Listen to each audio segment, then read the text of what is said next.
Cédric Jubilard n'est pas près de sortir de prison, ni même de passer devant la cour d'assises du Tarn, à Albi. À la demande de ses avocats, la chambre d'instruction de la cour d'appel de Toulouse a mis à la disposition de la défense la totalité des écoutes téléphoniques menées lors de l'enquête, d'après les informations du site 100%. Dès lors, Audrey Assema et Coraline Chartier, les juges d'instruction en charge du dossier, doivent rendre accessibles ces fichiers dématérialisés à l'ensemble des parties.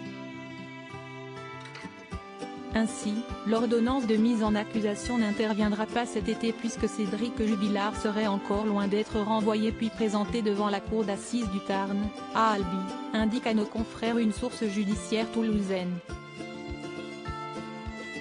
Avec cette demande, la défense tente une manœuvre dilatoire, déplore des sources proches de l'accusation persuadées qu'elle essaie de reporter le procès. Un avis partagé par la partie civile, la défense multiplie les demandes d'actes tardifs pour arriver au moment où Cédric Jubilard devrait être relâché de détention provisoire. Pourquoi Cédric Jubilard voit ses demandes de remise en liberté refusées?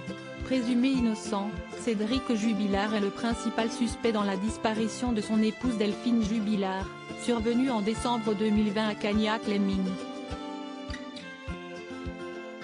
Placé en détention provisoire depuis à la prison de Cesse près de Toulouse depuis le 18 juin 2021, il est soupçonné d'avoir tué l'infirmière, bien que son corps n'ait jamais été retrouvé.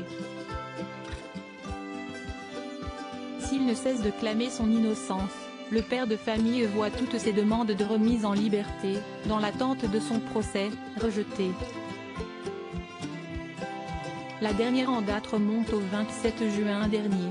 Dans son dernier arrêt, la chambre de l'instruction estime que la durée de la détention provisoire de Cédric Jubilard ne dépasse pas de délai raisonnable compte tenu de la gravité des faits qui lui sont reprochés et du nombre considérable d'investigations mises en œuvre dans cette affaire, rapporte Le Parisien.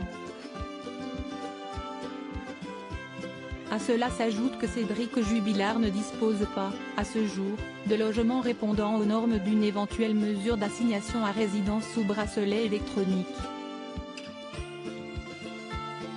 Crédit photo, capture d'écran Facebook.